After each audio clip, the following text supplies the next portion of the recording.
this idea of being a good steward of self. Once you get outside of that, you got to be a good steward of your community, of the people around you. And James brought to my attention something that he saw recently, where this woman that he knows basically shared. It was a meme. It was a post. It was something on social. You're talking about that was this morning. That was this morning. Okay. Yeah, about somebody posted something that had to do with some ad that was run in the 70s or 80s when there was something going on about men blaming women for the reasons why they were attacked, why they were raped, why they were targeted based on what they were wearing, what time of day they were out, and what have you.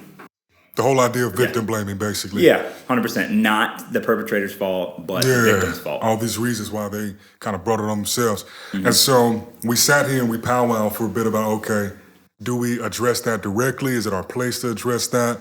And what we arrived at was more so what's important is to talk about the responsibility of checking, one, obviously yourself, but the people in your immediate vicinity. So whether those are men, women, whoever, if you see something happening around you in your environment, and then it brought me back to a story that you had, shared with me a couple weeks ago, to some degree, there's a responsibility to check what is happening, because the whole bystander effect, all of that stuff, I'm sure you've heard of before, but that applies to you and that applies to the people you care about. So if you're out and about and somebody that you deem a friend or a colleague and associate, if you are with them, in a way, you are responsible for them and their behavior, particularly if they start to act out of place and become a nuisance or maybe even a danger or hazard to those around you. So that's basically the framework of how this conversation is kicking off. So if you want to jump in and catch us up to speed.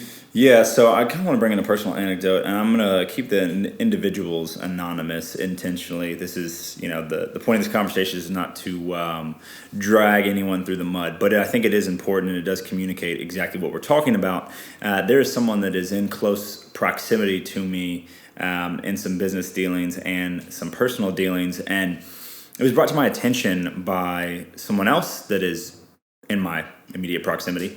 And it was brought to my attention that this individual that I'm a little more tied into was acting in a manner that, in a situation where there was spirits involved, and we don't mean the nice ones. We're talking about liquor. We're talking about alcohol. Whether it be dark, light, whatever, it still all has a potentiality to impact how you're interacting. Now, that doesn't give you means to skirt responsibility by any stretch of the imagination, even though many people would tell you that you can do that because fault and responsibility are different.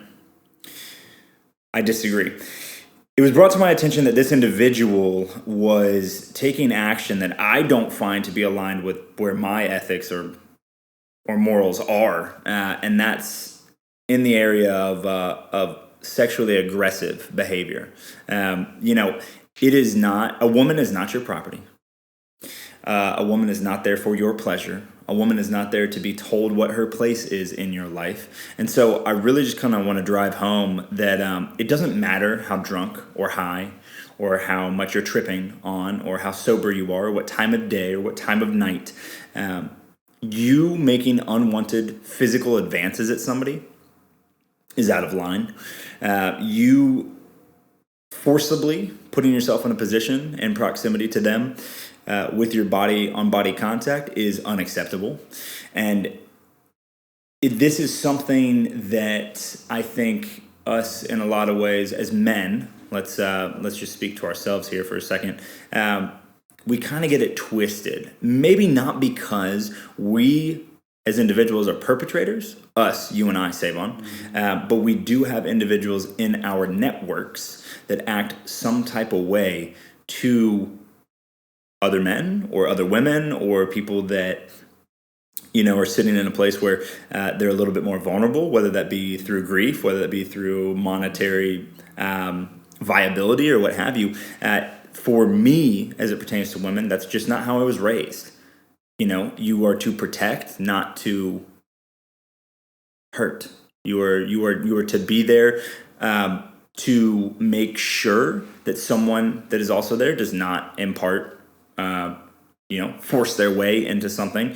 But I'm getting a little bit more tangential in explanation here, and really the situation that happened is there was alcohol involved in a bar setting in Atlanta, and this individual grabbed somebody else around the waist and pulled that woman into his hips. Okay, think of Notebook, that backside. Someone's leaning up against you. You would assume that at least there's some sort of context.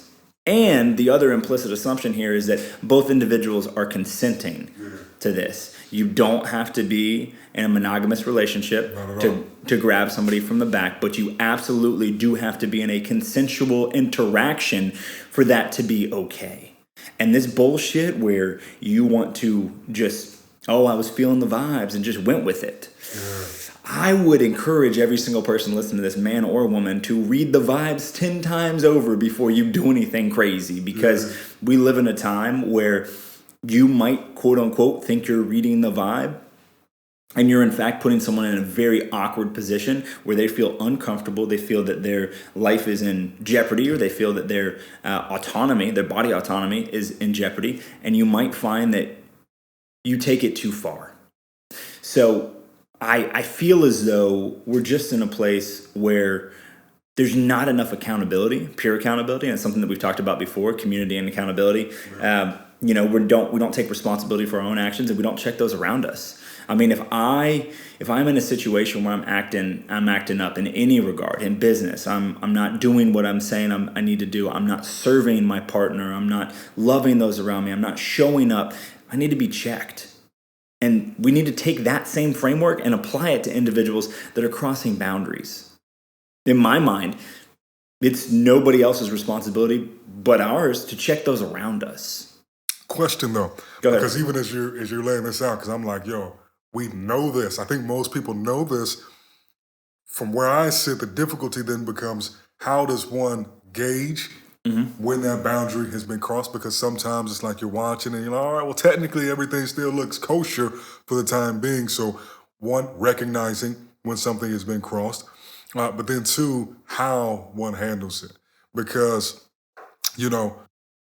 at least historically, there have been certain situations in the past where it's like, okay, my reaction may be disproportionately absent from a situation until it feels like it's required, and then it's like we ratchet it up to 100 immediately, where they're probably 5,000 RPMs. Yeah, there was probably some gradient, some in-between point that could have had the same end goal achieved, but navigating what that nuance is, and even to just acknowledge the fact that if this is somebody in one's peer group, whether it be a close friend, whether it be, let's say it's the partner of a friend you have around you, your homeboy's girl, your homegirl's guy, whatever it is, how to then keep in mind that there is a relationship there already, most likely. So how can one go about sufficiently checking that person's behavior if it checks these boxes of what's out of line, but still try to keep in mind that there is context, there is a relationship there pre-existing, and maybe this is out of the ordinary for a person. What then is the best way to handle all of that? Do you kind of follow what I'm saying? Because in my mind, let's say I'm in the exact situation that you were in. I almost then have to make myself, to some degree, I will try to use my context pre-existing with that person as the leverage to not have to be as aggressive to kind of shut that down. You're talking about physical Yeah, just be able, okay, if it's my homeboy and he's kind of being a little bit too pressed up on a lady he sees, because that's my boy, it should be easier to go up and just say, hey, cuz, you know what I'm saying? Hey, bro, she ain't really feeling you like that, or I don't think she's feeling you, or, you know what I'm saying? Like, bro, like, you know what I'm saying? Like, let's hang out over here. Yeah, you know what I'm saying? Let's just, push back. But if you lead that way and then it's like, nah, bro, man, nah, you crabbing the bucket or you cock blocking or yada, da, da, da, kind of where that dance comes in of at what point is it, do you control? I know the question's a little bit amorphous, but I guess it's less of a question and more of an acknowledgement that it's a messy situation, or it can be a messy situation, and just trying to kind of think out loud with how the things one needs to keep in mind, that you don't have to go straight to 100 the same way you might need to if you have no context with a dude at the bar. You see him like something you told me before, put his hands on his girl, then to me it's like, cool, we can run straight to 100. put hands on the dude, you know what I'm saying, put him down if necessary. Whereas if you are someone with context, you can kind of take these smaller steps to hopefully get them to get the point across. But then if they don't, have to keep in mind, all right, this might be a little speed bump in our relationship, but fuck it.